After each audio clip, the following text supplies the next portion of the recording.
Si po ecën Shqipëria dhe autoritetet tona gjatë pandemisë dhe çfarë dimri na pret për të folur mbi situatën, ne kemi në komunikim të drejtë për drejtë mjekun e njohur Erion Dashu, i cili njëkohësisht është edhe ekspert i shëndetit publik. Doktor Erioni, mirëmbrëma, faleminderit që je në komunikim me ne.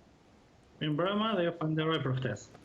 Kënaqësi. Ju keni ndjekur mënyrën se si po veprohet me mjekimin e pacientëve me Covid dhe sipas argumentave që keni shfaqur dhe që keni shprehur, ka një strategji dhe një mënyrë të gabuar. Mund të na shpjegoni pse po ndodh kjo dhe pse është e gabuar mbi të gjitha? Atëherë, për momentin, ne kemi një situatë kur pacientët me Covid janë duke u trajtuar kryesisht në dy modalitete. Modaliteti parë është në familje dhe modaliteti dytë është në spitalet Covid-1 dhe Covid-2, Shefqet Ndroqi dhe Shërbimi Infektiv të Nën Tereza. Në momentet që pacientët trajtohen në familje, ata rrallë i qëllon të kenë kontakt me një punonjës shëndetësor, qoftë mjek, qoftë infermier. Kryesisht informacionet që vijnë janë se këta pacient mjekohen vetëm nëpërmjet linjës telefonike. Pra, në momentin që shfaqen shenjat, kërkojnë të bëjnë tamponin ose testin për Covid. Zakonisht ka një rast pritje e cila nuk mundson testimin e shpejt, që do të përkthejë edhe në diagnozë të shpejt, dhe ndërkohë ata fillojnë dhe i nështrojnë një mjekimi tepër agresiv, që përmban antibiotik, përmban antikoagulant, përmban edhe preparate kortizonik. Dhe ky trajtim, sipas informacioneve që vijnë, të paktën informacioneve që më vijnë mua nga shumë qytetarë që më telefonojnë ose më kontaktojnë të shqetësuar në rrjetet sociale, është se ky trajtim po bëhet masiv tashmë. Pra, me të shfaqur shenjat e një viroze personi, menjëherë mjeku i familjes i jep trajtimin agresiv kryesisht nëpërmjet mesazheve ose nëpërmjet rrjeteve sociale siç mund të jetë WhatsApp-i. Çfarë sjell kjo, doktor? Kush është problemi kryesor i kësaj? Problemi kryesor i kësaj është se nëse deri në këto momente patogeni kryesor që qarkullonte ishte Covidi ose SARS-CoV-2, me ardhjen e stinës virozave do të fillojnë të qarkullojnë me dhjetra patogen të tjerë. Do të fillojnë të qarkullojnë gripi stinës, do të qarkullojnë ato që quhen viroza atipike, që janë rreth 200 patogen që shkaktojnë virozat atipike. Dhe mesatarisht është parë se çdo person gjatë një stine virozash kalon 2 deri në 3 episode të tillë. Imagjinoni që secili qytetar, pa u ekzaminuar, pa u testuar, vetëm sepse manifeston ndoshta pak koll ose pak temperaturë ose pak disa shenja të tjera të lehta që normalisht ne i kalojmë pa mjekim, i kalojmë me një çaj, me pak regjim shtrati, ndoshta në një paracetamol ose aspirin kur kemi temperaturë, tashmë këta persona do t'i nështrohen trajtimit sepse suspektohen ose dyshohen si Covid. Kjo sjell një dëm të jashtëzakonshëm. Dëmi i parë është për individin. Pra, qytetari merr një trajtim që nuk i nevojitet. Pra, nuk i nevojiten antibiotik, nuk i nevojiten as preparate antikoagulant. Dhe të gjitha këto nuk janë preparate të thjeshta, janë preparate që vijnë me shumë ato që ne i quajmë efekte ansore. Pra, antibiotikët krijojnë efekte ansore në organizëm. Antikoagulantët, nëse jepen pa indikacion dhe pa analiza, mund të rrezikojnë edhe jetën, mund të shfaqen hemoragji të brendshme, mund të shfaqen hemoragji cerebrale, mund të shfaqen situata klinike që vendosin në rrezik jetën e atij që i vuan këto pasoja. Pra, mendoni që në një stim virozash, kur qindra apo mijëra persona në ditë infektohen nga viruse që s'kan asnjë lidhje me SARS-CoV-2, menjëherë vetëm sepse kuadri klinik i tyre ngjan me Covidin, i nështrohen këtij trajtimi. Prandaj, unë kam bërë thirrje autoriteteve tona shëndetësore që urgjentisht të rishikojnë protokollet, urgjentisht të rishikojnë protokollin e diagnostikimit, protokollin e monitorimit, protokollin e ndjekjes. Urgjentisht të shikojnë sistemet e referimit, sepse një stin virozash që do të na gjej me këtë përqasje është një stin virozash që praktikisht secili nga ne e bën kandidat për të patur 2 deri në 3 trajtime deri në mars ose deri në prill kur të mbarojë stina e virozave me antibiotik, antikoagulant dhe kortizonik.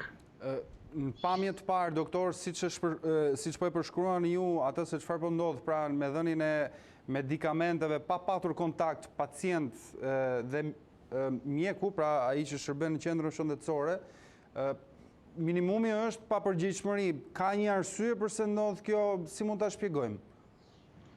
Shumë vende, nuk është vetëm Shqipëria, shumë vende janë referuar praktikës së telemjekësisë në këto kushte. Pra, një nga masat që është marrë me shpërthimin e epidemisë së Covid, ka qenë ajo që e minimizon takimin midis pacientëve dhe mjekëve, aty ku nuk është e nevojshme.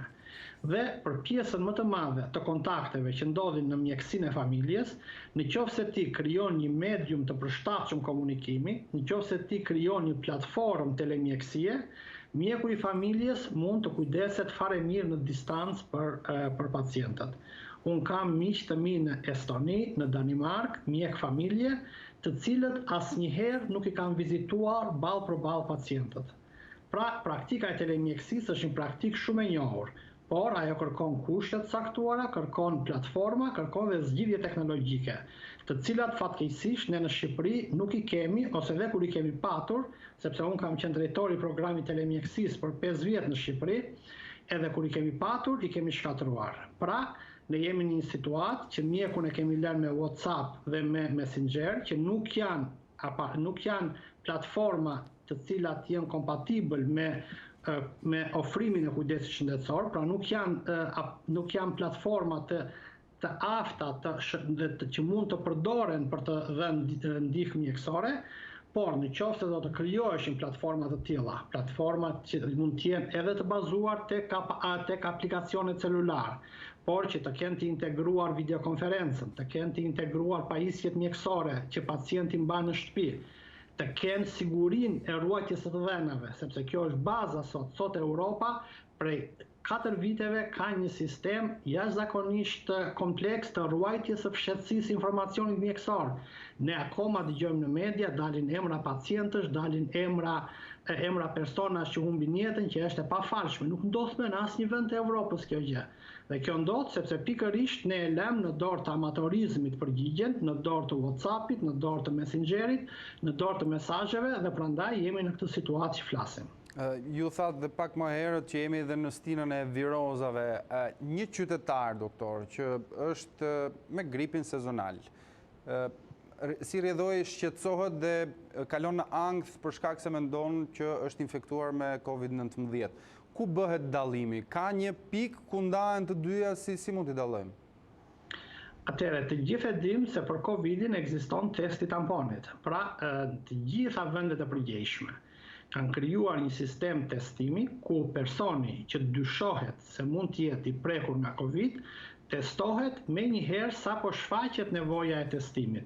Nuk lihet me ditë të presi për testin dhe pasaj me ditë të presi për përgjigjen e testit. Në momentin kur përgjigja vjen, në pjesën më të madhe të rasteve, pacienti ose është shëruar, ose fatkeqësisht mund të jetë komplikuar dhe të ketë patur nevojë për trajtim të mëtejshëm spitalar. Ne jemi të ndërgjegjshëm se ka patur shumë pacient, të cilët kanë qenë edhe persona mediatik, si 2 kolegë të ndjerë, të cilët u raportuan nga Ministria e Shëndetësisë si persona që humbën jetën nga Covidi, por nuk figuruan në asnjë statistikë zyrtare. Pra, jemi në situatën kur ne nuk e testojmë dhe nuk e diagnostikojmë si duhet personin, sepse na çalon në radhë të parë ajo që quhet testimi. Pra, na çalon testimi për Covid. Sot, kompani shumë prestigjioze kanë ndërtuar platforma testimi, të cilat testojnë njëkohësisht për 10 patogen, për Covid, për SARS-CoV-2, për 3 viruset e influencës ABC dhe për 6 patogen të tjerë viral. Pikërisht, platformat të tilla, vendet e përgjegjshme i kanë në operim, i përdorin dhe i shfrytëzojnë për të bërë atë që ne i quajmë në mjekësi diagnozë diferenciale. Pra, të diferencojmë midis Covidit, gripit dhe virozave, sepse nga shenjat klinike është pothuajse e pamundur të bësh këtë diferencim. Ka diferenca shumë të holla, por që nuk janë specifike. Pra nuk mund ta thuash me siguri të plot vetëm bazuar mbi shenja klinike, mbi shenja radiologjike apo mbi shenja laboratorike, nëse bëj fjalë për grip, Covid apo viroza të stinës. Vetëm testimi e ndan këtë gjë. E qartë. Ndërkohë, në gjykimin tuaj, çfarë dimri na pret? Duke qenë se siç është thënë, të paktën këtu tek ne, nuk do të ketë një mbyllje tjetër të madhe. Ka një strategji që duhet ndjekur ose të paktën aty ku jeni ju në Gjermani është folur për një plan për të përballuar dimrin dhe kohën e ftohtë të fundit vjeshtës të dimrit dhe të pranverës? Të gjitha vendet europiane fatkeqësisht flasin për një stin virozash të vështirë që na pret. Pra të gjithë, nëse mund ta themi me një perifrazim, të gjithë autoritetet shëndetësore parashikojnë një dimër të vështirë. Sepse Covidi është ende në qarkullim në pothuajse të gjithë vendet. Dhe Suedia që mendoi se ishte afruar imunitetit të grupit, edhe Suedia po përjeton një rritje të numrit të rasteve. Pra, të gjitha vendet europiane janë në momentet që po përjetojnë rritje të numrit të rasteve. Diku lidhur me stinën e vjeshtës që ka nisur, diku lidhur me përfundimin e pushimeve verore dhe ardhjen e numrave të lartë të pacientëve të infektuar, diku dhe me masat jo të sakta që janë marrë, dhe ky është rasti i Shqipërisë, për shembull, kur ne nuk arritëm as në verë, kur të gjitha vendet europiane pothuajse e zeruan transmetimin, ne kishim një nga piket e epidemisë në Shqipëri. Pra, për të gjitha këto arsye, parashikohet një dimër i vështirë. Dhe këtë e tregon vetë situata epidemiologjike, nuk ka nevojë të bëjmë parashikime shumë të sterolluara, sepse në të gjitha vendet ne shohim një rritje të numrit të rasteve. Atëherë kush është përgjigjja dhe cila është përgjigjja që duhet të marrim? Përgjigjen e ka dhënë OBSHE-ja tashmë prej muajsh. Pra, pati goxha vështirësi në fillim, derisa u konsolidua mendimi shkencor se si mund të parandalohet transmetimi dhe si mund të luftohet Covidi, por tashmë të gjitha autoritetet shkencore janë të rakorduara. Kemi trinomin testo, gjurmo, trajto. Është përgjegjësia e qeverive që të zbatojnë të trinom, të kenë testime të mjaftueshme dhe jo të jenë vendi i fundit në Europë për numër testesh, siç është Shqipëria, të gjurmojnë me metoda digjitale dhe jo me çantë në dorë siç gjurmojnë në shekullin e 19 dhe të trajtojnë dhe jo ato probleme trajtimi që ne i diskutuam në fillim të kësaj bisede. Ndërsa për sa i takon qytetarëve, deviza është distancimi fizik, maska në mjedise të mbyllura dhe higjiena personale dhe të shtitjes. Pra, nëse zbatohen këto dy trinom, kontrolli arrihet në përmasa optimale dhe nuk e nevojë as për karantinë, nuk e nevojë as për lockdown, nuk e nevojë as për kufizime. Unë jetoj në Gjermani, këtu numri rasteve është rritur, por në momentet që kemi situata problematike si në Berlin, zbatohet kufizime pikërisht vetëm në Berlin. Në momentet që kemi në një vend tjetër, zbatohen aty kufizimet. Kështu veprojnë vendet e përgjegjshme, vendet që vënë evidencën dhe teknologjinë të parët. Kurse vendet si ne, të cilët nuk zbaton shteti asnjë nga elementet testo, gjurmo, trajto, i shkon dhe i tund si gogol qytetarit fjalën karantinë dhe madje bëhet edhe një fushat e pa princip në media, ku çdo vend që sapo vendos një mas karantine, menjëherë unë shikoj ato portale ose ato gazeta apo ato kanale televizive që njihen si kanale proqeveritare, vazhdoj dhe duket sikur me gëzim, mezi gjejnë një rast ku e vendosen masa kufizuese për t'ia treguar dhe për t'ia tundur si shkop friksues qytetarit shqiptar. Qytetari shqiptar u traumatizua gjatë muajve mars, prill dhe maj dhe u traumatizua pa të drejtë dhe u traumatizua në mënyrë të pafalshme, sepse periudha e karantinës që u zbatua në atë kohë nuk u shfrytëzua për asnjë përgatitje dhe nuk u shfrytëzua për të bërë më të sigurt mjedisin për qytetarin kur masat e karantinës të hiqeshin, përkundrazi, këto masa u hoqën në mënyrë ashtu sikur se u mbajtën në mënyrë të egzageruar, u hoqën përsëri në mënyrë të shfrenuar dhe sot qytetarit vazhdon të tundet ende para fytyrës shkopi i karantinës dhe friksimi me karantinën, me kufizimet dhe me gjithçka tjetër. Uroj që ky vend mos ta arrijë në këtë pikë, sepse edhe përvoja e pranverës së këtij viti tregoi se edhe kur zbaton karantinë qeveria nuk merr masa për të bërë spitale të sigurta, transport të sigurt, biznes të sigurt, administratë të sigurt, shkolla të sigurta, por karantinën e përdor thjesht për qëllime propagandistike dhe për të penalizuar qytetarin. Doktor Erion Dasho, unë të falenderoj për bisedën që zhvilluan. Edhe unë ju falenderoj për ftesën.